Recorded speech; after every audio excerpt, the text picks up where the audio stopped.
The blood wouldn't stop. The young man on the table was dying, and every trained doctor in that room was frozen, hands shaking, voices, cracking orders colliding into useless noise. And then she moved. The quiet one, the one they laughed at, the one they made clean bedpans and restock supply carts like she was invisible. Audrey Hale pressed her bare hand into the wound and didn't flinch. Not once. Because she had done this before, just not in a hospital. If this story already has your heart pounding, hit that subscribe button right now. Drop the name of your city in the comments below and follow this story all the way to the end. I want to see just how far this has traveled. Let's go. Nobody at Mercy General Hospital talked to Audrey Hale. They talked about her, and there was a difference, a big one that Audrey understood better than most people understood anything. She had worked the night shift in the ER for 11 months, and in 11 months she had learned every name on the roster, every personality, every weak spot, every habit. She knew that Dr. Preston drank 2 cups of black coffee before he could form a complete sentence. She knew that Nurse Ramirez kept a photo of her daughter tucked inside her badge holder and touched it every time a pediatric case came in. She knew that the charge nurse, Jessica Miller, wore her confidence like armor loud, polished and designed to make everyone else feel small. Audrey knew all of this, and she let none of it show on her face. That was the thing about Audrey. Her face didn't give much away. It never had. She was 41 years old, medium height, lean, in the way that people who have carried weight for years are lean, not from a gym, but from something harder. Her dark hair was always pulled back. Her eyes, gray and steady, moved constantly, cataloging, measuring, filing. Most people thought she was just unfriendly. A few thought she was slow. None of them were right, but none of them cared to find out. "Hale!" Jessica's voice cut across the nurse's station like a whip snap. "The supply cart in Bay 3 is a disaster. Again." Audrey looked up from the chart she was reviewing. She didn't answer immediately, not because she hadn't heard, but because she was finishing the line she was reading. A detail about a patient's medication timing that nobody else had caught. "Hale," sharper this time, "are you listening to me?" "Yes," Audrey said. Simple. No apology in her voice. No heat either. Jessica made a face, that particular face she made when she wanted an audience and wasn't sure she had one yet. She glanced around. Dr. Preston had just walked up to the desk. 2 other nurses were charting nearby. Good enough. "You know," Jessica said loud enough for the room, "I keep expecting you to grow into this job, but 11 months in and you're still moving like you're half asleep." She tilted her head. "Do you actually want to be here? Because I can think of about 15 nurses who would love your spot." A few people looked up. Audrey met Jessica's eyes, held them for exactly 1 second. Then she set the chart down, picked up her supply list, and walked toward Bay 3. Behind her, she heard Jessica mutter to Preston, "I don't know why administration keeps her.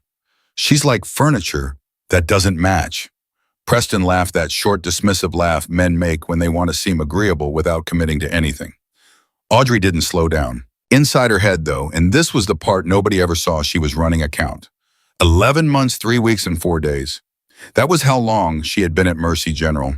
That was how long she had been playing this particular role, quiet nurse, forgettable nurse, the one you send to restock and clean and ignore. It wasn't comfortable. It wasn't what she had trained for. But it was necessary, and Audrey Hale was very, very good at doing what was necessary. She moved through Bay 3 with efficient, practiced hands, reorganizing the supply cart in under 4 minutes, a task that would take most nurses 12. She noted 2 items that were running critically low and added them to the order form without being asked. She spotted a Sharps container that was 3/4 full and hadn't been flagged yet, and she flagged it. Then she stood still for a moment, just a moment. Her eyes swept the room, the entire ER floor visible through the bay's open curtain. She did this automatically, without thought, the way other people breathe. Entry points, 3. Potential choke points, 2. Nearest trauma bay, 40 feet to the left. Current staff positions. Current patient statuses. Threat level low. Old habits. Deeply, permanently old habits. She exhaled and went back to work. It was 9:47 p.m. when the radio crackled. Gunshot wound, femoral, ETA 4 minutes. The ER snapped into motion, the particular adrenaline-sharp motion of people who have been waiting for something big and are now terrified it's arrived. Audrey heard it all from the supply room. She set down the box she was holding and walked back to the floor. Ramirez, get me 2 large bore IVs. Preston was already gloved, already moving his voice high and fast. Where's the ultrasound cart? Somebody get me the ultrasound cart. It's coming. It's coming. We need Onig on standby. Already called him. The paramedics came through the bay doors at 9:51, pushing hard and fast. The patient was young, maybe 22, and he was the color of old paper. The paramedic on the left was pressing a blood-soaked trauma dressing to the boy's upper thigh with both hands, and the look on his face said everything. This one's bad. GSW to the left. Femoral BP is 60 over palp. Heart rate 140 and climbing. We lost a line in the rig. Get him in bay 1, Preston called out. Audrey stepped into position, automatically not at the front of the team, not where she would be noticed, but at the right side of the gurney where she could see the wound, where she could assess without being in anyone's way. What she saw made her chest tighten. The dressing wasn't holding. The blood was pulsing through it in a rhythm that told a very specific story, arterial, not venous, and the vessel was either partially or fully transected. The boy's blood pressure was crashing. His skin was mottled. His lips were moving, but no sound was coming out. He was 3 minutes from unsalvageable, maybe less. BP's dropping 50 over palp. I need that ultrasound now. The cart's stuck in the hallway. Then move it. Audrey watched. She watched Preston's hands, brilliant hands usually, and she saw them hesitate. She watched the team arrange and rearrange themselves around the table in a choreography that looked busy but wasn't moving in the right direction. She watched the boy's eyes start to drift. She took one breath. The ultrasound won't help you right now. Her voice was calm, level, not loud, but something in the quality of it cut through the noise the way a struck tuning fork cuts through static, clean and precise and impossible to ignore. Every head turned. Jessica stared at her. Excuse me. The vessel is transected, Audrey said, already moving toward the table. You can see it in the bleed pattern. You don't have time to image it. You need direct manual compression at the inguinal ligament proximal to the wound. Now, before his pressure bottoms out. Who asked you? Preston's voice was sharp, dismissive. The voice of a man who does not like being told what to do in his own ER, especially not by a nurse he barely remembers exist. Stay in your lane, Hale. His pressure is at 40, the monitor tech said, quietly, like an apology. Nobody moved. The boy's eyes closed, and Audrey stopped waiting for permission. She was gloved before anyone fully registered that she was moving. Her hands found the landmark without hesitation, the inguinal ligament, the pulse point just proximal to the wound, and she applied pressure. Deep, deliberate, and exact.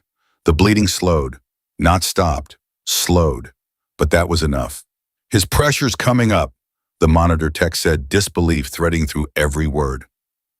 The 65 point. The room went very quiet in the way rooms go quiet when something impossible has just happened and nobody has the words for it yet.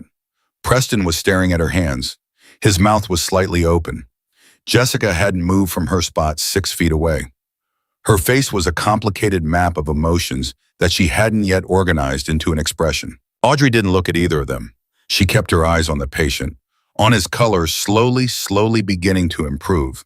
On the monitor, the numbers climbing back towards something survivable.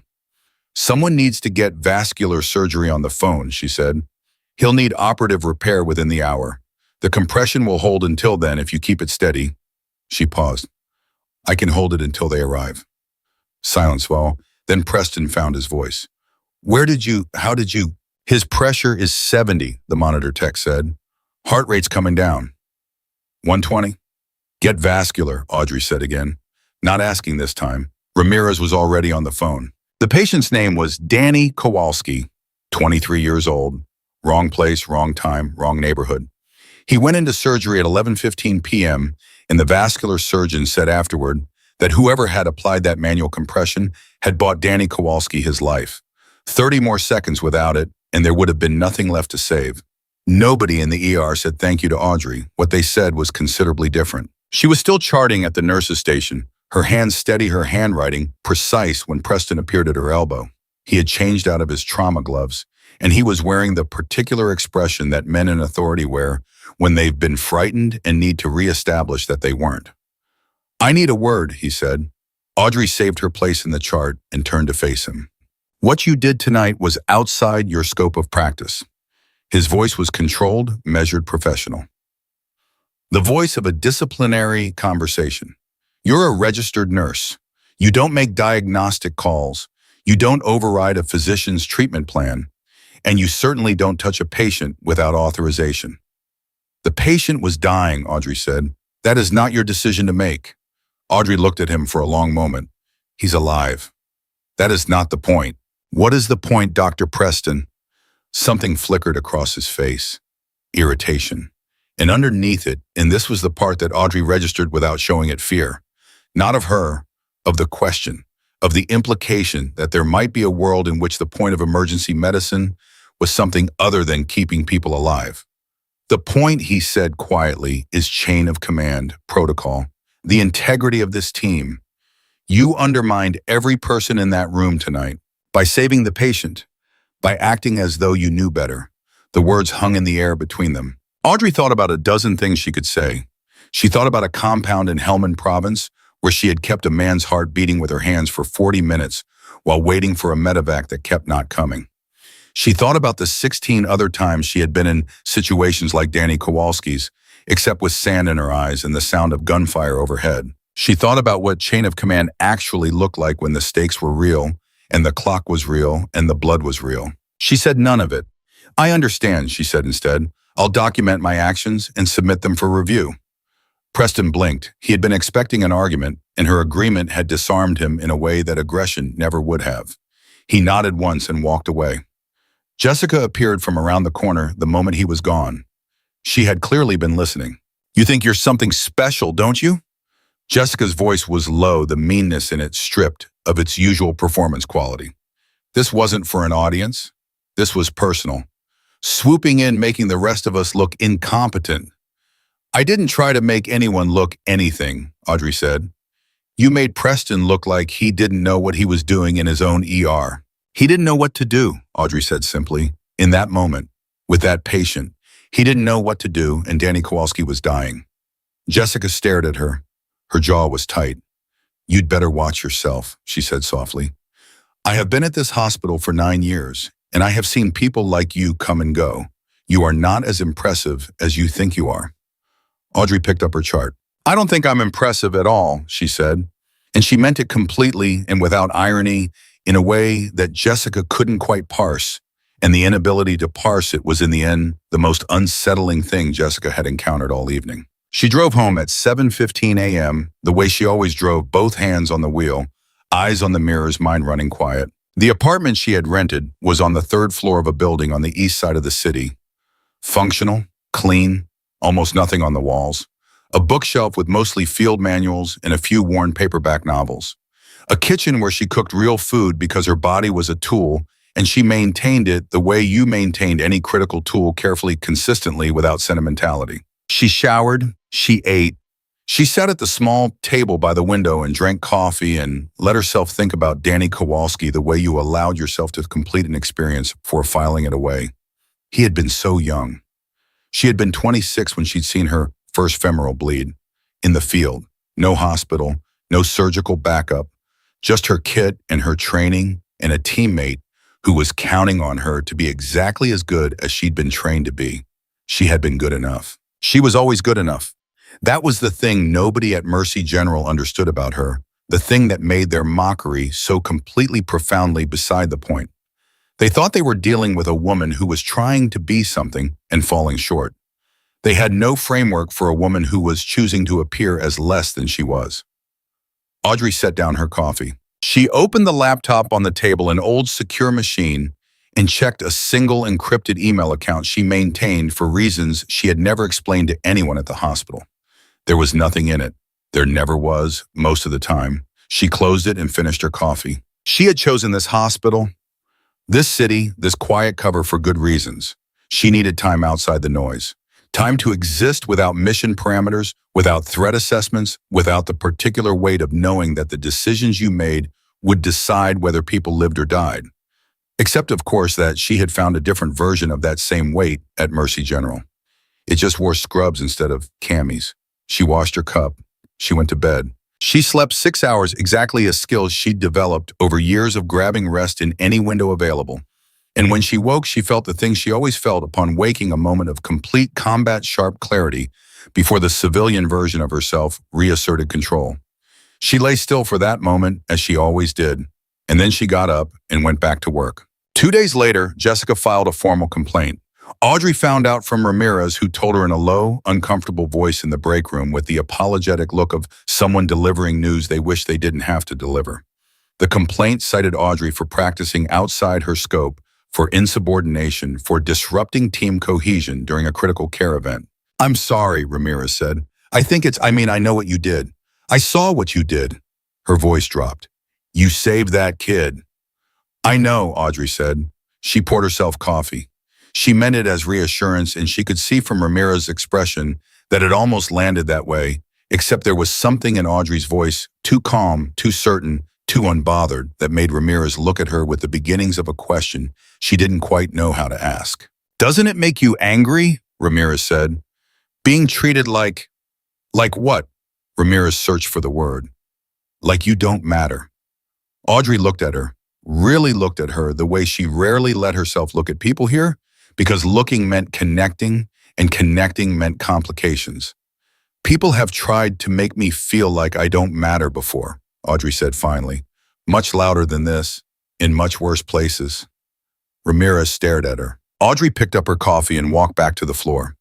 Behind her, she heard Ramirez say very quietly to no one in particular, "Who is she?" It was, Audrey thought, exactly the right question, and it was about to get an answer that nobody in this building was prepared for. But not yet. For now, she restocked the supply cart in Bay 3 and said nothing, and the ER moved around her like water around a stone, unaware, unhurried, and completely, catastrophically unprepared for what was coming. The ground 2 weeks from now would shake, not metaphorically, literally. The formal complaint landed on HR's desk on a Tuesday morning, and by Tuesday afternoon, the entire ER knew about it. That was the thing about hospitals. They ran on two systems. The official one with its protocols and documentation and chain of command, and the unofficial one, which was faster, meaner, and considerably more accurate. The gossip network at Mercy General moved at the speed of a trauma page, and by the time Audrey arrived for her Wednesday night shift, she could feel the shift in the atmosphere before she even badged through the door. People looked at her differently, not with respect, not yet, not most of them, but with a new kind of attention, the way you look at something you thought you understood and are now suddenly unsure about. It was subtle. It was the kind of thing most people wouldn't notice. Audrey noticed everything. She changed into her scrubs, pulled her hair back, and clipped her badge to her chest the way she always did. She checked the board, 7 patients already in the waiting room, 2 in triage, 1 pending labs. She picked up a chart and got to work. Jessica was at the nurse's station when Audrey walked past. She didn't say anything. She just watched in the particular way of someone who has filed a complaint and is waiting for it to mean something, and the waiting has made her feel powerful and she needs you to know it. Audrey didn't give her the satisfaction of acknowledgement. "Dr. Marcus Webb, the attending on duty tonight," not Preston, called out to her from across the floor.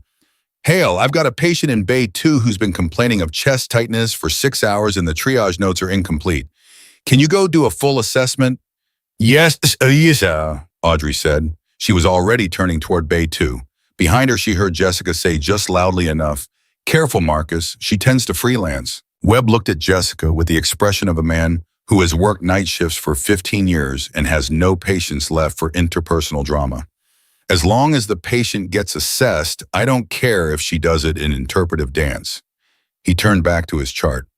Jessica's smile tightened at the corners. A small defeat. She filed it away. Audrey was already in Bay 2. The man in Bay 2 was 68 years old, retired, and had the look of someone who had waited to come in until the discomfort became impossible to ignore, the look Audrey had come to recognize of a man who did not like admitting he needed help. His name was Frank DeLuca, and the incomplete triage note had him down for possible musculoskeletal pain, low priority. She introduced herself, sat down across from him instead of standing over him, the way most staff did without realizing they were doing it, and asked him to describe what he was feeling. He talked for 4 minutes. Audrey listened without interrupting. She watched his face, his hands, the way he kept pressing his fist unconsciously against his sternum, as he described the tightness. She asked 3 specific follow-up questions. She took his pulse manually instead of just reading the monitor because she wanted to feel the rhythm herself. Then she stood up, walked to the door of the bay, and said to Webb from across the floor, not loudly but clearly, "I need a 12 lead on Mr. DeLuca and a troponin draw, right now." Webb looked up, something in her voice, that same precise zero ambiguity quality that had cut through the chaos with Danny Kowalski, made him set down his pen without questioning it. "Go ahead," he said. The 12 lead came back with ST segment elevation in leads 2-3 and a VF. Frank DeLuca was having a heart attack, not possible musculoskeletal pain. A posterior MI caught 6 hours in which was still inside the intervention window. Barely, but still. Webb moved fast. Cardiology was paged. Frank was wheeled to the cath lab inside 12 minutes. The interventional cardiologist would later say the window had been closing fast another hour, maybe less, and they would have been talking about permanent damage. Audrey was back at the nurse's station filling out her documentation when Webb stopped beside her. He was quiet for a moment, looking at the board, not quite looking at her. "How did you know?" he said. The triage note said musculoskeletal. "He kept pressing his fist to his chest when he talked," Audrey said. "He wasn't doing it consciously. The pain was radiating and he was trying to localize it without knowing why." She paused. And the look on his face. He wasn't describing pain. He was describing something that scared him. Musculoskeletal pain doesn't scare people the way cardiac pain does. They're different kinds of afraid. Webb was quiet for another moment. "You read fear differently than most people," he said. It wasn't quite a question. "I've had a lot of practice," Audrey said. He nodded once slowly and walked away. From the other side of the nurse's station, Jessica had heard every word. She hadn't said anything, but the look on her face had changed in a way that was hard to define. The complaint was still filed. The machinery of it was still turning, but something had shifted in the equation, and Jessica was smart enough to feel it, even if she wouldn't admit it. She busied herself with her paperwork and said nothing. The night moved forward. 3 hours later, it was Ramirez who came to find Audrey moving quickly. Her voice low with the specific urgency that wasn't panic but was adjacent to it. "There's a woman in the waiting room. She came in on her own, no triage yet, and she's Audrey. Something is wrong with her. I can't pin it down, but something is wrong." Audrey was moving before Ramirez finished the sentence. The woman was in her mid-30s, sitting very still in a corner seat, hands folded in her lap. She was dressed neatly. Her posture was composed. Most people walking past her would have thought she was simply waiting. Audrey saw 3 things in the first 2 seconds. The woman's breathing was too controlled, the kind of controlled breathing people use to manage serious pain. Her left arm was positioned slightly away from her body, and she was sweating despite the air conditioning. Audrey crouched down in front of her, so they were eye level. "I'm Audrey. I'm a nurse. Can you tell me your name?" "Carolyn," the woman said. Her voice was steady, impressively steady. "Caroline, I need you to tell me honestly, where does it hurt?" The woman looked at her for a moment, and something in Audrey's directness seemed to unlock the composure. "My arm," she said quietly, "and my jaw, and my chest feels heavy." Audrey stood up. "Ramirez, get a wheelchair, now." She looked at Caroline. "You're going to be okay, but I need you to come with me right now." Caroline's second troponin came back elevated. She was also having a heart attack. 2 cardiac events in one shift, both of them caught by the same nurse. By the time the second one was confirmed, the charge nursing office was buzzing with it, and Webb had come out of the break room to stand at the nurse's station with his arms crossed and an expression that was somewhere between astonished and recalibrating everything he thought he knew about the quiet woman who restocked supply carts. 2 in one shift, he said to no one in particular. 2 in 4 hours, Ramirez corrected. Her voice had a new quality in it when she talked about Audrey now. Something adjacent to awe, though she kept it small, kept it professional, because this was an ER, and this was a work environment, but the awe was there quietly underneath everything else. Jessica came to stand beside Webb at the nurse's station. She picked up a chart. She didn't say anything for a long moment. Then she said, "It's probably luck." Webb looked at her. 2 catches in one night like that, Jessica said. "Statistical outlier. It happens." Webb looked at her for another moment. Then he went back to his chart without responding. Jessica felt the dismissal like a physical thing, and she stood there with her chart and her composure and her 9 years of tenure at this hospital, and something cold moved through her chest that she refused to name. She was still standing there when the radio on the desk crackled. Multi-vehicle accident on the interstate, 3 criticals, ETA 8 minutes. The floor snapped back into motion and took everyone with it, and whatever was happening in the quiet spaces between them got filed away under the pressure of what was arriving next. But it wasn't forgotten. None of it was forgotten. Audrey worked the accident cases with the same precision. She worked everything always in position, always just slightly ahead of where events were heading, her hands moving with the unhesitating certainty of someone who has done the important version of this before and finds the clinical version, while serious, manageable. She assisted on 2 of the 3 criticals. She didn't take over. She didn't override anyone. She simply made herself available in exactly the right place at exactly the right time. And the cases went better for it, and most people in the room felt it without being able to articulate why. At 3 a.m., with the floor temporarily quieted, Ramirez found her in the break room. Ramirez sat down across from her and put a cup of coffee on the table, and for a moment neither of them said anything, which was itself a kind of language between them, the language of 2 people who have worked through a serious night and are still processing it. "Can I ask you something?" Ramirez said. "Yes," Audrey said. "Where did you work before this?" Audrey looked at her. "Various places." "That's not really an answer." "No," Audrey agreed. "It's not." Ramirez wrapped her hands around her coffee cup. "Were you a trauma nurse somewhere?" "Somewhere I don't know." "Intense because the way you move in a critical case." "Audrey, that's not something you learn in a standard nursing program." "The femoral thing with Danny Kowalski, tonight with Frank and Caroline, the way you knew. It's like you've been in situations where the pressure is—" She searched for the word different. Audrey was quiet for a moment. "The pressure is the same everywhere," she said finally.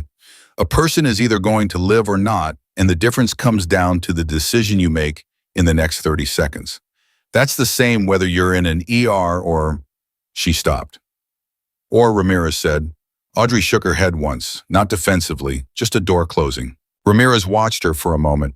Then she said softly, "Jessica's complaint is going to review next week. Dr. Chen in administration, she's fair, but Preston is going to advocate for formal censure. Maybe suspension." "I know," Audrey said. "Doesn't that worry you?" Audrey looked at the table for a moment. "It worries me a little," she said. "Not for the reasons you'd expect."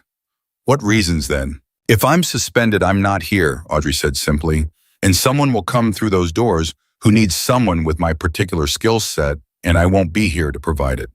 She paused. "That worries me. The suspension itself." She almost shrugged. "I've survived worse things than a formal censure." Ramirez stared at her for a long time. "I believe that," Ramirez said at last. "I absolutely believe that." She picked up her coffee and went back to the floor. Audrey sat alone for 3 more minutes, which was all she allowed herself. Then she went back too. The rest of the night was busy, not catastrophically, but relentlessly, the kind of busy that keeps your hands moving and your mind occupied, which was exactly what Audrey needed. She preferred motion to stillness. Stillness gave memories room to expand into. At shift change just past 7 in the morning, she was finishing her last chart when Preston arrived, and the way he walked in told her that he already knew everything that had happened overnight, that someone had briefed him, and that he was coming in carrying an opinion about it. He stopped beside her at the workstation. He didn't say good morning. "2 cardiac catches," he said. His voice was flat and careful. "Webb briefed me." "Yes," Audrey said. She kept typing. "And you were on the 2nd accident case last night, the critical with the head trauma." "Assisting, yes." "Webb says you identified a secondary bleed that the initial CT might have missed." Audrey stopped typing. She looked at Preston. His expression was unreadable, which meant he was working hard at making it that way, which meant underneath it something was moving that he hadn't yet decided how to handle. "I flagged a finding," she said. "Webb made the call." Preston nodded slowly. He was quiet for a moment. "The complaint review is next Thursday," he said at last. "I'm aware." "I want you to understand," he said, and his voice had changed subtly, the formal sharpness of it, softening by about 15%, which in Preston's register was practically an emotional breakdown, that I will be speaking at the review based on established protocol. The actions you took with Mr. Kowalski were outside the defined scope. Dr. Preston, Audrey said. Her voice was quiet and even. I understand what you're going to say at the review. I understand why you're going to say it, and I understand that the protocol exists for good reasons. She paused. I also know Danny Kowalski is alive. Preston looked at her. Those two things can both be true at the same time, Audrey said. Protocols matter, and Danny is alive. Both are real. He opened his mouth, he closed it, he walked away. Audrey watched him go, then turned back to her chart, typed the last two lines, and saved the document. She picked up her bag. She walked to the locker room, changed out of her scrubs, and headed for the exit. In the parking lot, the morning air hit her face, cool and clean, the way early morning air is before the day gets complicated. She unlocked her car and sat behind the wheel for a moment before starting it. She checked the encrypted email account on her phone. Still empty. She exhaled, started the car. She didn't know that 12 days from now that account would not be empty. She didn't know that 12 days from now she would open it and read a single line that would make everything, the complaint, the censure, Preston Jessica, every month of every shift she had worked at Mercy, general collapse into irrelevance, like it had never existed. She didn't know any of that yet. She just drove home. But somewhere already in motion, something was coming.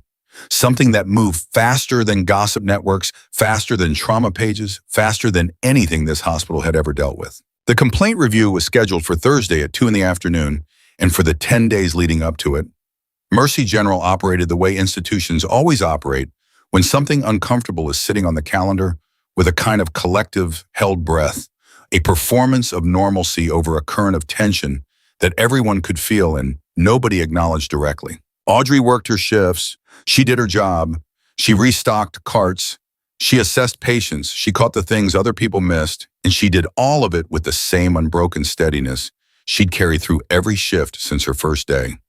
She didn't lawyer up, she didn't build alliances, she didn't go to administration preemptively or find sympathetic ears on the medical staff, or do any of the things a person typically does when they're facing a formal censure and possibly losing their job. She just worked. And people watched her work, and the watching was different now. Ramirez watched her with something warm and protective, the way you watch someone you've decided to stand behind. Webb watched her with the quiet attention of a man revising his model of the world. Two of the newer nurses, Tariq and a young woman named Osei, had started unconsciously positioning themselves near Audrey during critical cases, not because anyone told them to, but because they had noticed in the way young professionals notice things they can't yet articulate, that outcomes were better when she was close. Even Preston watched her, though he would never have admitted it. He watched her the way a man watches something he has already decided has a simple explanation, except the simple explanation keeps not quite fitting, and the not quite fitting is beginning to be a problem. Jessica watched her too, but Jessica's watching had the quality of surveillance. On day 8 before the review, a patient coded in Bay 4. It happened fast, the way codes always happen. One moment the monitor is alarming, and the next moment there are 6 people in the bay, and someone is calling out numbers, and someone else is starting compressions, and the room has that particular electric quality of controlled emergency. Audrey was 2 bays away. She moved. She didn't push anyone aside. She didn't take over. She came in at the foot of the bed, assessed the rhythm on the monitor in 3 seconds, and said clearly to the resident running the code, a second-year named Dr. Flores, who was doing everything right except one thing. The pads are making full contact on the left. You're going to get a bad read. Reposition before you shock. Flores looked at her, looked at the pads, adjusted, shocked. The patient converted, sinus rhythm, stable. The room exhaled. Flores looked at Audrey across the bed with an expression that was 3 parts relief and 1 part something harder to name, the look of someone who understands they just avoided a serious error and is still processing what that means. How did you see that from the door, he said. The waveform, Audrey said. Artifact pattern. She was already stepping back, making room, returning to the peripheral position she always occupied. She was back in her own bay before most people had finished resetting the equipment. From down the hall, Jessica had watched all of it. She turned back to the nurse's station, picked up her clipboard, and said nothing. But her knuckles on the clipboard were white, and a muscle in her jaw was working steadily in the way it did when she was assembling an argument she hadn't decided to voice yet.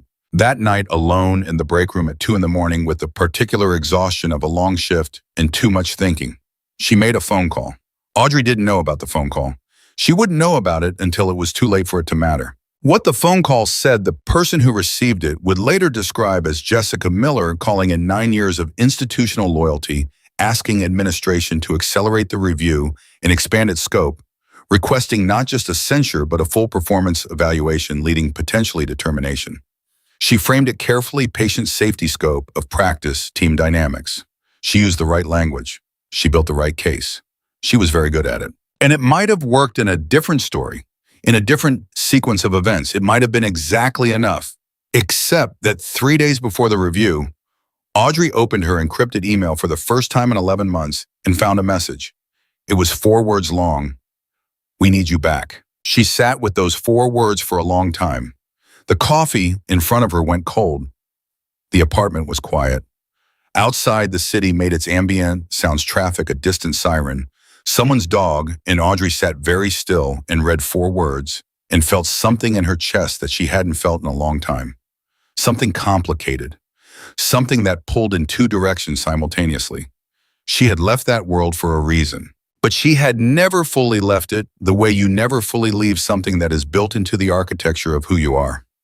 She didn't reply that night. She closed the laptop and went to bed and lay in the dark and thought about a name she hadn't spoken aloud in over a year. A name attached to a face, attached to a person who had been at one point the closest thing to a brother she had ever had. She thought about that name until she fell asleep, and she dreamed about a desert, and in the dream the bleeding never stopped, and she kept her hands pressed into the wound, and the medevac kept not coming, and she counted heartbeats in the dark because counting was the only thing that kept her and the man she was keeping alive both tethered to the same moment. She woke at 4 in the morning, completely alert, the way she always woke. She opened the laptop and replied to the email with 2 words. "Tell me." The response came in 40 minutes. She read it twice. Then she read it a 3rd time because some information requires repetition before the brain accepts it as real and not as the product of exhaustion or dream-contaminated thinking. Then she closed the laptop, pressed both hands flat on the table, and breathed. His name was Marcus Cole. He had been her teammate, her closest operational partner, for 6 years. He had been with her on 12 deployments. He had been the one she'd kept alive in that desert, hands in the wound, counting heartbeats, waiting for the medevac that came with 43 seconds to spare. He had recovered. He had gone back to active duty. She had left. And now Marcus Cole was in a military hospital 3 states away, in critical condition, following an operation that had gone wrong in a way the email described only in the careful, neutral language of people who are used to communicating about disaster in terms that minimize exposure.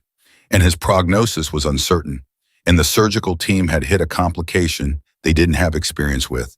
And someone, his commanding officer, an admiral named Reeves, had gone looking for the person best qualified to consult on Marcus Cole's case. The search had led through channels Audrey had thought were closed to her. She sat with this for a long time. Then she thought about the review on Thursday. She thought about Preston's measured voice and Jessica's filed complaint and 9 years of institutional loyalty weaponized in a conference room. She thought about the way the hospital had looked at her for 11 months, through and past and around, never quite at. She thought about Marcus Cole, whose heart she had held in her hands in a metaphorical sense, and almost literally bleeding in a desert while she counted. She wrote one more reply, then she went to work. Her last 3 shifts before Thursday had a quality she hadn't experienced since her final days on active duty, the quality of pre-departure of a person who has made a decision and is now moving through the remaining time with the heightened, almost fragile attentiveness that comes from knowing something is ending. She looked at the ER with new eyes. Not nostalgic. Audrey didn't really do nostalgia, but attentive. Cataloging, the way you memorize a place you were about to leave. She noticed things she had been too busy or too defended to notice clearly before. The way Ramirez hummed very softly when she was drawing blood completely unconsciously, always the same 2 bars of the same song.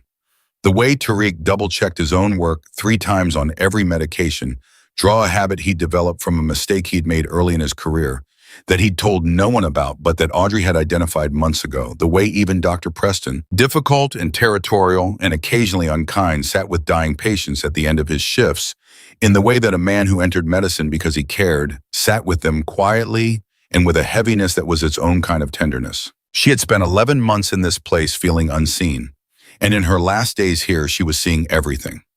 On Wednesday night, the shift before the Thursday review, she was at the nurse's station charting. When Ramirez sat down beside her, Ramirez didn't say anything at first. She just sat, and the silence between them had the quality of a conversation that was trying to find its beginning. "The review is tomorrow," Ramirez said finally. "I know." Jessica expanded the scope. "They're talking about termination now, not just censure." "I know that too." Ramirez looked at her. "You don't seem," she paused, searching. "Most people would be losing their mind right now." Audrey thought about Marcus Cole. She thought about 4 words in 40 minutes and a reply and a decision. "I'm okay," she said. "Audrey," Ramirez's voice dropped, "I'm going to speak at the review, on your behalf. I've already told Dr. Chen's office, and Tariq said he would, and Dr. Webb submitted a written statement yesterday." She paused. I wanted you to know that." Audrey stopped typing. She turned and looked at Ramirez directly, fully, in the way she rarely allowed herself to look at people here. "That means something to me," Audrey said. And the way she said it, without the usual practiced evenness, with just a fraction more warmth than she typically permitted herself, made Ramirez's eyes fill in a way that surprised them both. "You saved lives in this ER," Ramirez said.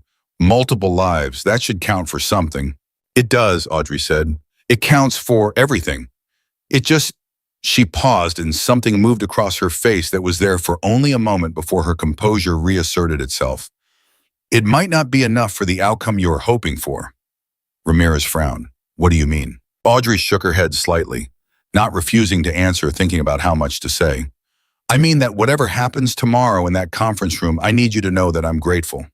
For you, for Tariq, for Webb." She paused.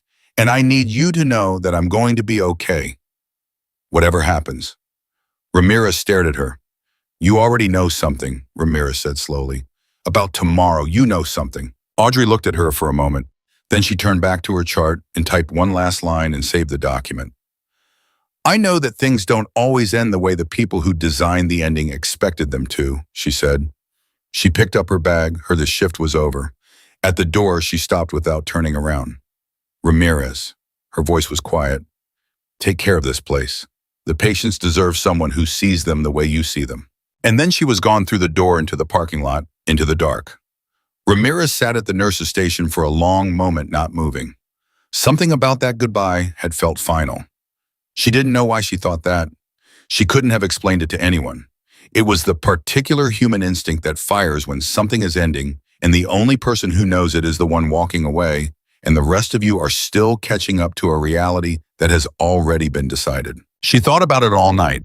She was still thinking about it the next morning, Thursday, when she came in for the day shift, and the ER was its regular early morning, self-organized, not yet fully awake, the particular quiet of a hospital between the end of one night's emergencies and the beginning of the next day's. She was still thinking about it at 2 in the afternoon when the review was scheduled to begin, and people were gathering in the second-floor conference room, Preston straightening his collar, Jessica with her documentation in order, Webb with his written statement, Tariq with his testimony prepared, all of them in a room about Audrey, waiting for Audrey, and Audrey had not yet arrived. She was still thinking about it at 2:13 when she got a text from one of the other nurses that said, "Is there a helicopter supposed to be landing in the parking lot?"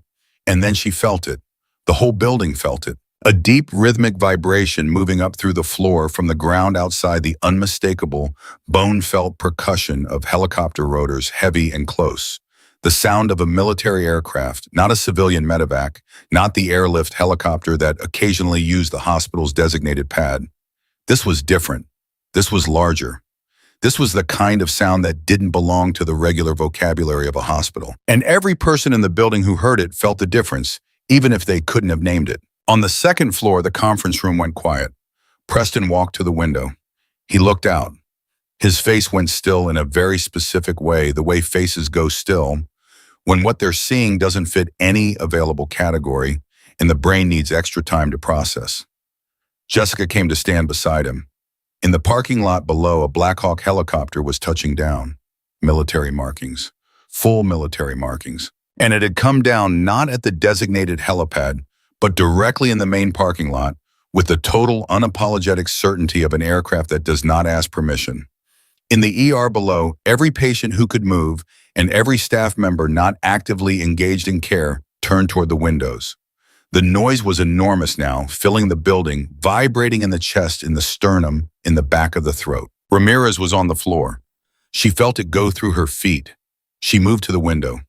The rotors were slowing. The doors were opening. Military personnel stepped out first, and then standing at the edge of the aircraft, a man who carried himself like someone accustomed to having rooms realign around him when he entered them. He was in full dress uniform.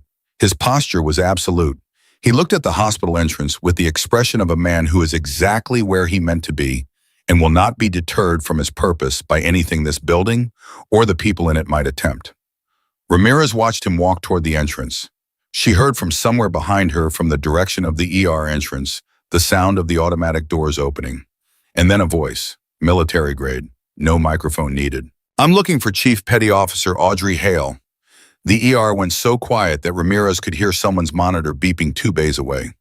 She walked the length of the ER floor the way she had never walked it before. Not quietly, not peripherally, not with her eyes down and her shoulders carrying the invisible weight of someone who has spent 11 months pretending to be smaller than she is. She walked it the way she had been trained to walk every room she entered, with full situational awareness, with her chin level with the particular economy of movement that belongs to people who have operated in environments where hesitation is the difference between coming home and not. Every eye on the floor followed her. The monitors kept beeping. The overhead lights kept humming. The world kept turning at its regular speed. And Audrey Hale walked toward Admiral James Reeves like she had been expecting him, because 4 words in 40 minutes and a reply had set this moment in motion 3 days ago, and the only thing left to do now was walk through it. Reeves watched her come. His expression didn't change. It was already set in the particular configuration of a man who has made a decision and acted on it and arrived at its conclusion and is now simply waiting for the logistics to resolve. But when she stopped in front of him, something shifted in his eyes. Recognition. The specific recognition of a commanding officer for someone whose file he has read so many times it exists in 3 dimensions in his mind. "Chief Petty Officer Hale," he said. His voice in the ER was something physical. It occupied space the way his presence occupied space, completely without apology.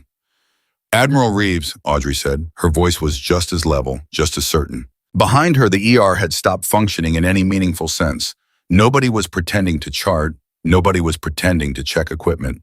Every person on the floor was looking at the two of them with the focused, suspended attention of people watching something they don't have a category for and aren't sure they believe is real.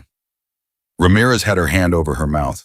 Tariq had set down the IV bag he'd been holding, and it was still in the air when he forgot to keep holding it, and it hit the floor and nobody looked at it. From the second floor window, Preston and Jessica were looking down, and the review that had been scheduled for 2 o'clock, the review with its documentation and its expanded scope and its 9 years of institutional leverage, existed somewhere in an entirely different universe from the one currently unfolding in the parking lot level below them. "I need you," Reeves has said, "not as an order, as a fact." "I know," Audrey said. "Marcus, he's deteriorating. The surgical team is good, but they've hit a complication that requires someone with field experience they don't have. Someone who has seen this injury in theater." He paused. "Someone who has kept this man alive before under considerably worse conditions. How long does he have? If we move fast enough. If we don't." He didn't finish the sentence. He didn't need to. Audrey nodded once.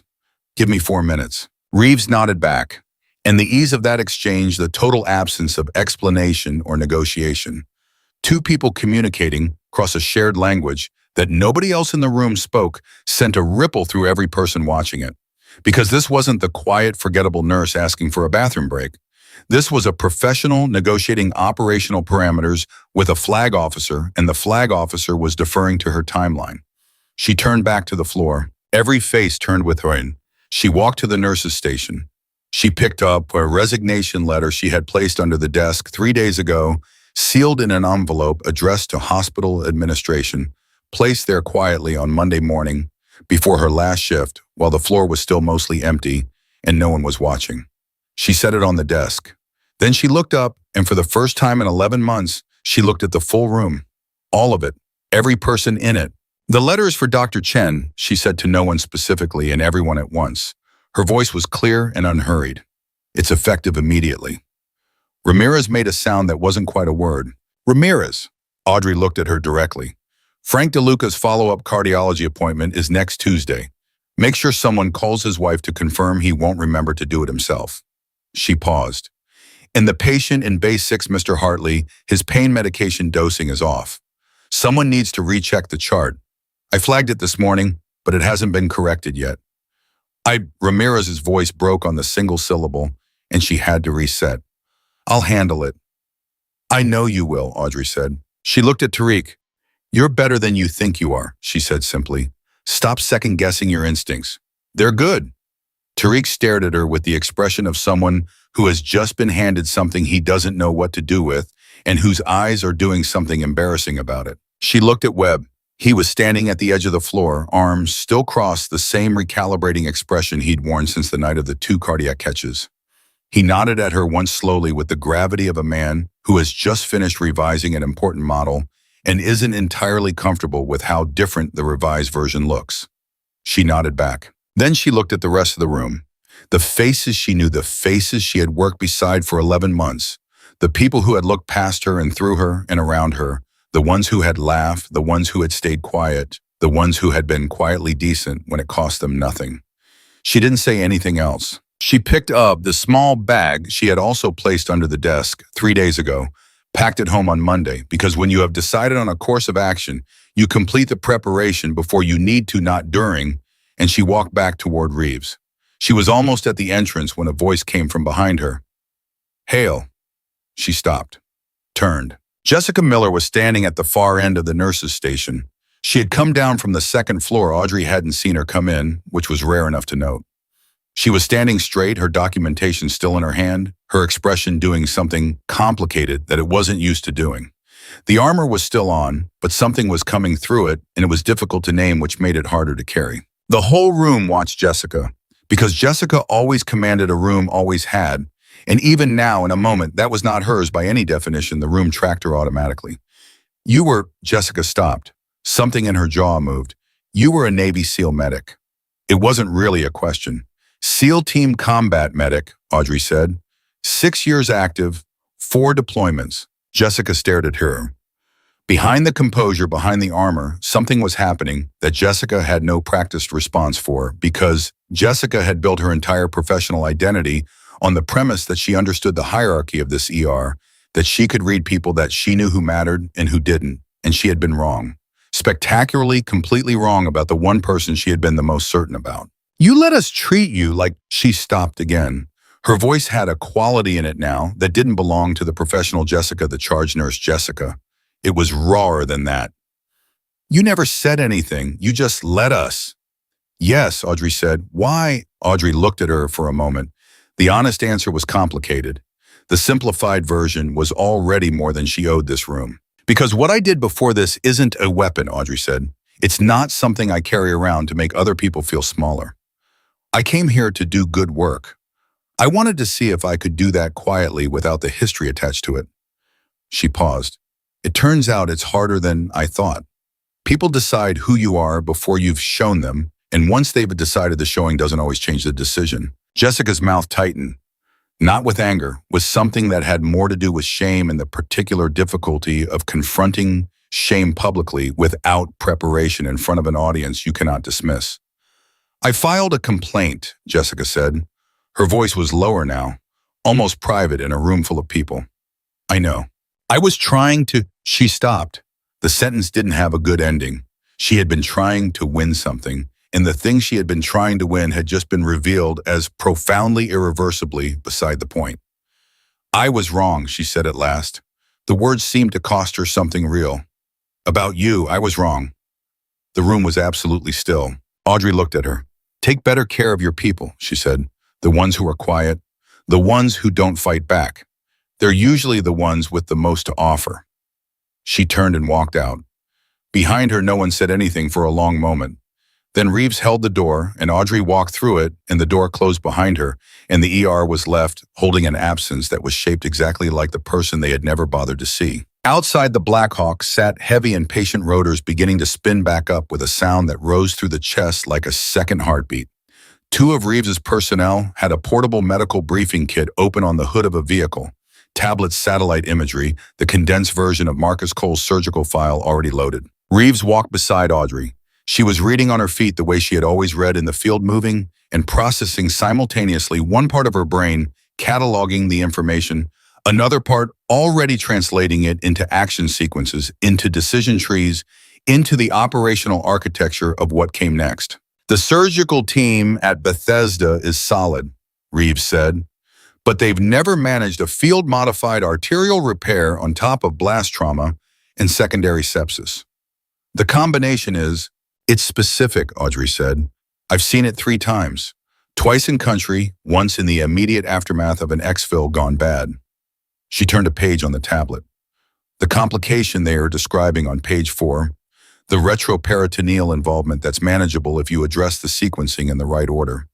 Most surgical teams try to manage the sepsis pharmacologically while they address the arterial damage.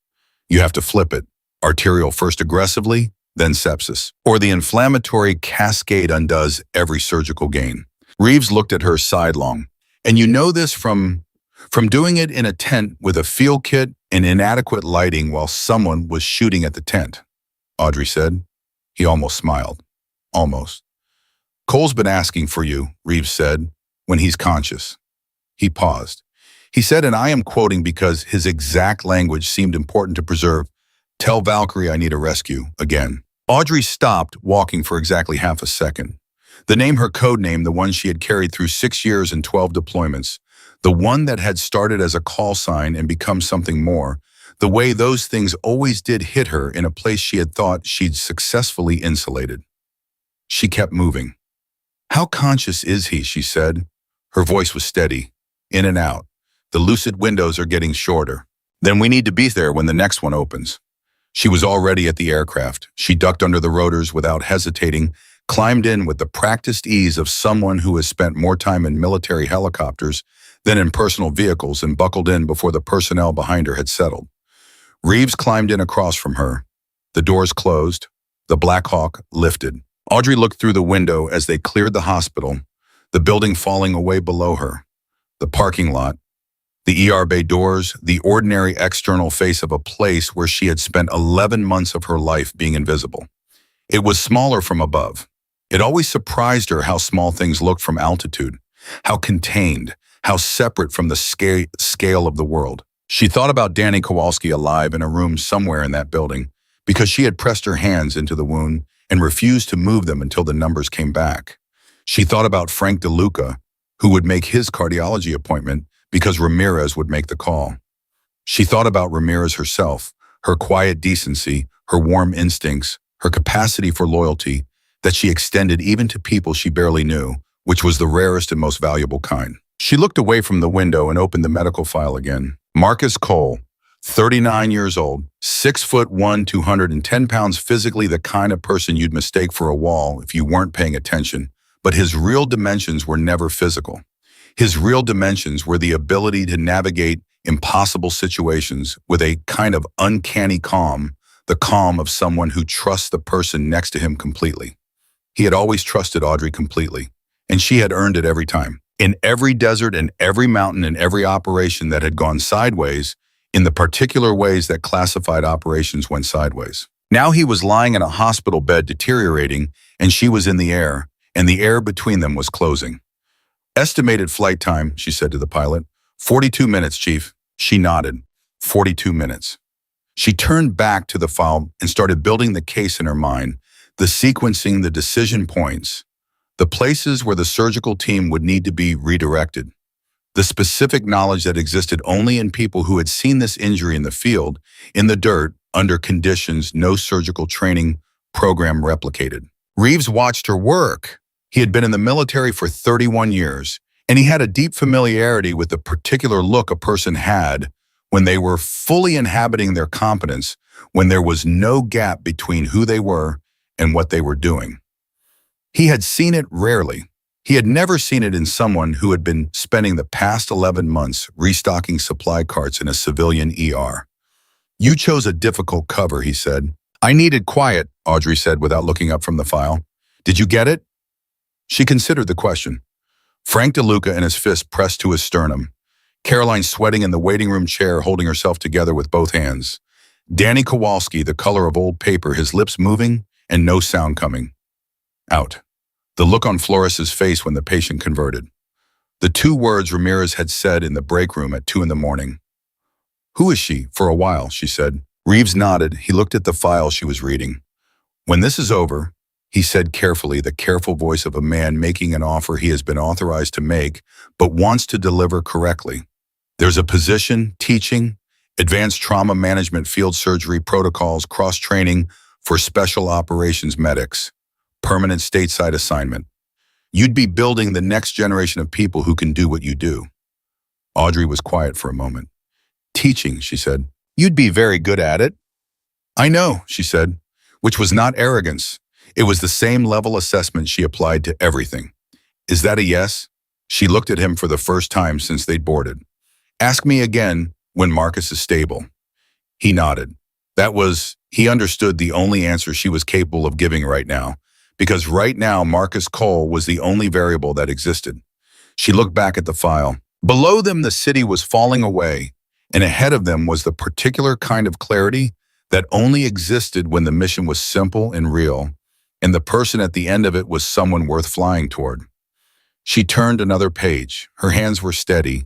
They were always steady. The Blackhawk touched down at Bethesda Naval Medical Center with 41 minutes on the clock, which meant Audrey had spent the entire flight building the surgical strategy in her head, the way other people build arguments methodically from the foundation up, testing every assumption, reinforcing every weak point until the structure was solid enough to hold under pressure.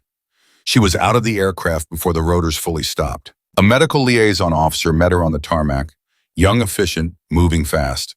The look of someone who had been told that the person arriving was important and had chosen to believe it without needing it explained. He handed her an updated chart summary as she walked. She read it without slowing down. Marcus had lost consciousness 40 minutes ago. His blood pressure was falling in the specific pattern of a man whose body is running out of options and beginning to make decisions about which systems to protect and which to abandon. The surgical team had stabilized him twice in the last 6 hours, and twice the stabilization had held for under 90 minutes before unraveling. They were doing everything right. They were still losing him. Audrey kept walking. The surgical attending met her at the ICU entrance. His name was Dr. Kaminsky, 50s tall, the kind of quietly formidable that came from 20 years of managing the worst cases military medicine produced. He had the expression of a man who had asked for a consult under significant pressure and was now assessing whether the consult was going to justify the extraordinary circumstances of its arrival. He looked at Audrey. He took in her civilian clothes, her hospital bag, her age, her face. Chief Petty Officer Hale, he said, professional, measured. I've reviewed your service record. I understand your field experience is relevant to this case. I want to be direct with you. We are running out of runway. I know, Audrey said. I read the file on the way here. The retroperitoneal involvement is driving the cascade. You've been managing the sepsis as the primary problem. It's not the primary problem. Kaminsky's expression shifted by a fraction. The arterial repair is holding. The repair is holding, but the sequencing is wrong. The inflammatory response from the sepsis is creating pressure on the repair site. Every time you knock down the infection pharmacologically without first reducing the mechanical pressure, the cycle resets. She paused. You need to go back in, decompress the retroperitoneal space, then hit the sepsis from both vectors simultaneously, IV and direct irrigation, in that order, not the other way around. Kaminsky was quiet for exactly 4 seconds, the silence of a man running a very fast internal calculation. You've managed this specific presentation before, he said. 3 times, Audrey said, twice successfully. And the third, she met his eyes. The third time the delay before intervention was too long. We were in a forward operating base with limited resources. The window had closed. She paused. That is not the situation today. Today, Marcus Cole is in a fully equipped surgical facility with a competent team, and the window is still open. Barely, but open. Another silence, shorter. Walk me through the procedure, Kaminsky said. She walked him through it.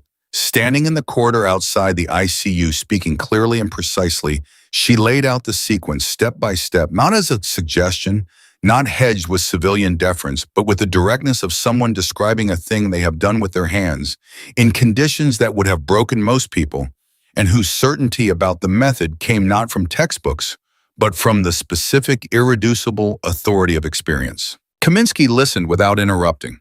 His resident, standing 2 steps behind him, had stopped taking notes because the notes had stopped being adequate to what was being said, and he was simply listening. When Audrey finished, Kaminsky looked at her for a long moment. "I need to examine the patient," he said, "and I need you in that room with me when I do." "I was going to insist on it," Audrey said. He almost smiled. Almost. They went in together. Marcus Cole looked smaller than she remembered. That was always the first shock of seeing someone you knew as powerful and operational reduced to horizontal and monitored. The way the body, stripped of motion and volition, seemed to shed some of its dimensions. He was pale. His breathing was assisted. The monitors around him charted a story that was not a good story, but it was not yet the last chapter. Audrey stood beside his bed. She looked at his face.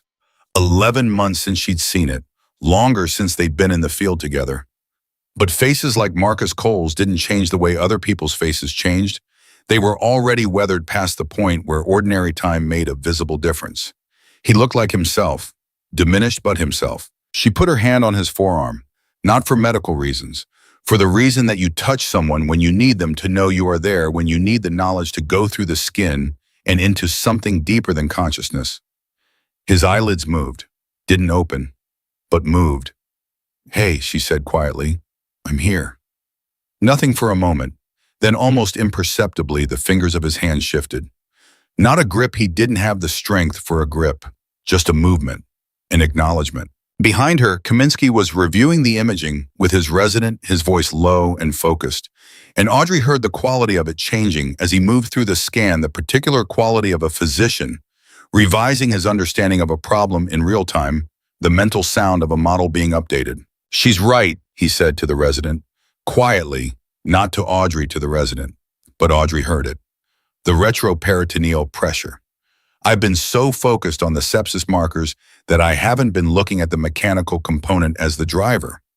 Look at this section here, and here." The resident looked, said something she couldn't hear. "We need to schedule the OR," Kaminsky said. His voice had changed again. The deliberation was gone, replaced by the forward motion certainty of a surgeon who has found his approach. "Contact the team. I want us in within the hour." He turned to Audrey. "I want you scrubbed in." "I was going to insist on that too," she said. This time he actually smiled.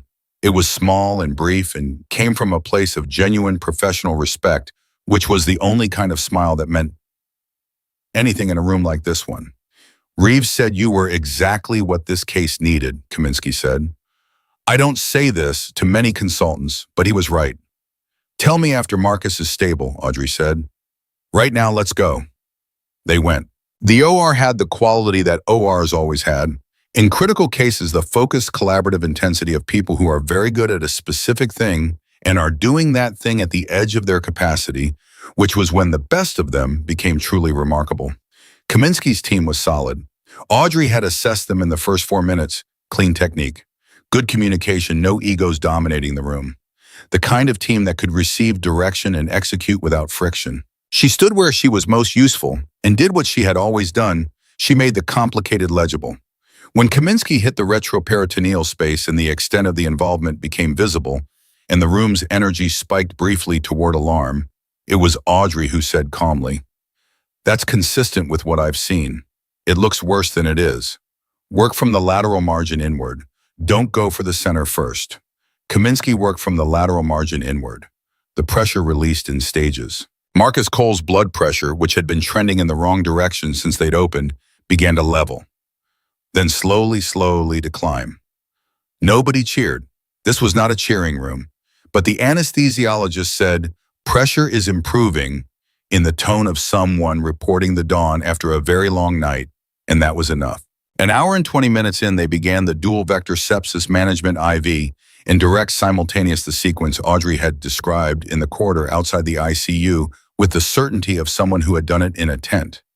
Kaminsky executed it with the precision of someone who had not done it before, but understood it completely, which was its own kind of mastery. 2 hours and 7 minutes after they had started, Kaminsky stepped back from the table and said quietly, "I think we have him." The monitors confirmed it in the language of numbers and waveforms, and the steady, determined rhythm of a heart that had been given back the conditions it needed to keep working. Audrey stripped her gloves and stood for a moment with her hands at her sides. The particular post-procedural stillness of a person who has been operating at full capacity and is now allowing the systems to stand down. She breathed. She felt the specific, precise relief of a thing that could have ended one way ending another. She thought about that desert, the tent, the 43 seconds. Some debts didn't have a currency. They just existed between people running in both directions simultaneously, permanent and unaccountable. "You saved his life," Kaminsky said. He was looking at her with something beyond professional respect. Now, with the particular regard that one serious person has for another, when they have just witnessed that person operate at the absolute apex of their capability. "We saved his life," Audrey said. "Your team did the work. With your blueprint," he said firmly. "Don't minimize that." She didn't argue. She didn't agree either. She just nodded once and walked out to clean up. Marcus Cole was moved back to the ICU 2 hours later. His vitals were stable. The improvement was cautious. Medicine was always cautious with the word stable because it meant only that the current moment was not a crisis, not that the story was finished, but the trajectory had reversed. He was going to make it. Audrey was sitting in the corridor outside the ICU, still in her scrubs, drinking the worst coffee she'd had in 11 months. Hospital coffee was universally bad, but military hospital coffee had a particular industrial commitment to it. When Reeves found her, he sat down across from her. He looked at her face and read what was there, and what was there was exhaustion and relief and something older than both of them. "He's stable," she said before he could ask. "I know. Kaminsky briefed me." Reeves paused. He said, and I am now quoting a man who does not use superlatives, that your intervention was the most precise field to clinical knowledge transfer he has encountered in 30 years of military medicine. Audrey drank her terrible coffee. "He's going to wake up asking for food," she said. "He always woke up from anesthesia asking for food. Terrible timing. The nurses will hate him." Reeves looked at her with the fondness of a man who understands that this observation, this small, specific, personal knowledge of another human being's habits, was the real measure of what she and Marcus Cole were to each other. Not the deployments, not the classified file. This, knowing what he asked for when he woke up. "The offer still stands," Reeves said. "Teaching position, building the curriculum for the advanced trauma program." Audrey looked at the ceiling. She thought about what teaching meant, not the classroom version, but the real version. Passing forward to the specific knowledge that lived only in people who had been where she'd been, who had done what she'd done, making it available to the next generation of people who would find themselves in tents with inadequate lighting and lives in their hands and no one else to call on. She thought about Tariq and his triple medication checks. She thought about Flores and the defibrillator pads. She thought about all the things she had known that other people in those rooms had not known, and the difference that knowing had made. "Yes," she said. Reeves nodded, the nod of a man who expected that answer but needed it confirmed. "There's one condition," Audrey said. "Name it." "I finish what I started at Mercy General first." She looked at him. "Not because I owe them anything. Because there are patients there who deserve proper handoffs. Frank DeLuca's case. 2 others in follow-up. I need to make sure the continuity is clean before I walk away." Reeves considered this for less than 3 seconds. 2 weeks. 1 week, Audrey said. "I don't drag things out." He almost laughed. 1 week. She nodded. Done. She was back in the corridor outside Marcus Cole's room when his eyes opened for the first time since the surgery. She knew because the nurse came to find her word had gotten around the ICU that the woman in the scrubs in the corridor was the reason this particular patient was still breathing, and the staff had extended to her the particular unspoken courtesy that medical people extend to their own.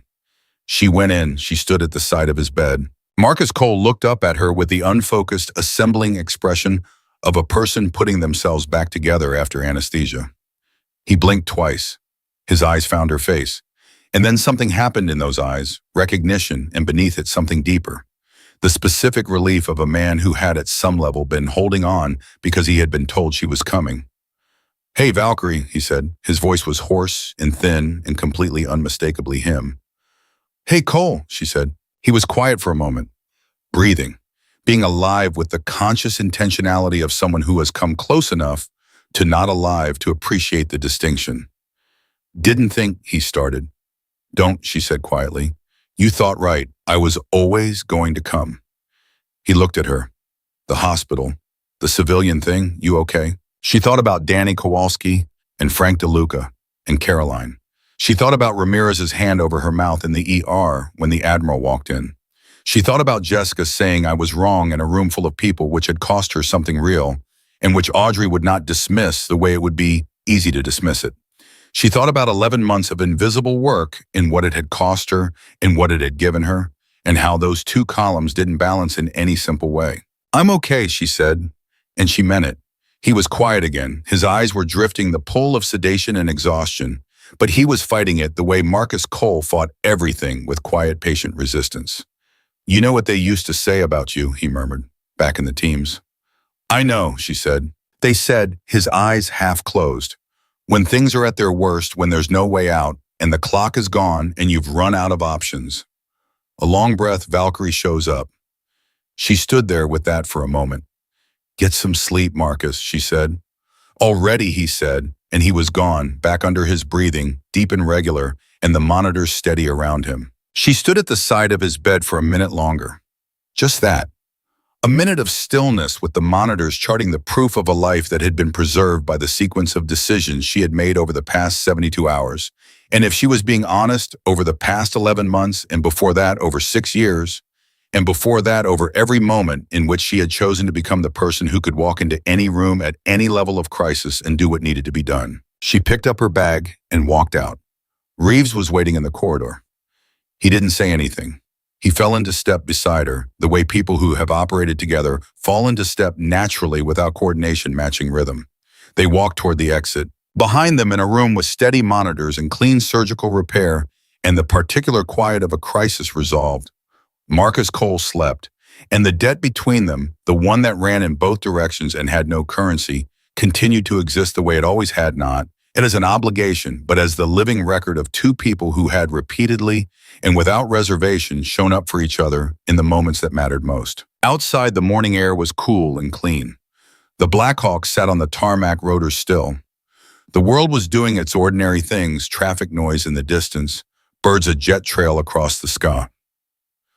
Audrey stood in it and breathed. She thought about what came next 1 week at Mercy General, clean handoffs, everything in order. Then a classroom, a curriculum, a generation of medics who would learn to do what she did not. The supernatural version that people mythologized, but the real version, which was simpler and harder simultaneously. Know your craft completely. Trust your training absolutely. And when the moment comes, do not hesitate. She thought about Reeves' words in the helicopter, when things are at their worst, when there's no way out, Valkyrie shows up. She had spent 11 months trying to be invisible, trying to exist without the weight of what she was, trying to find out whether the person underneath the code name and the uniform and the history was someone who could live quietly, who could be ordinary, who could be just a nurse in a regular hospital doing regular work. The answer, it turned out, was no. Not because she was incapable of humility, but because the thing in her, the thing that moved her hands to the wound before her mind finished deciding that read fear in a patient's eyes across a waiting room that held steady when every other person in the room was failing, that thing was not a role she played. It was not a reputation she carried. It was not a code name, it was simply who she was. Valkyrie didn't choose the battles chose her. And she had stopped pretending otherwise. She looked at Reeves. Let's go, she said. And she walked forward, not away from anything, not toward anything she needed to prove, just forward into the next thing with her hands steady and her eyes clear and the absolute unassailable certainty of a woman who had never, not once in her life, been what anyone expected her to be. She had only ever been exactly what was needed, and that in the end was everything.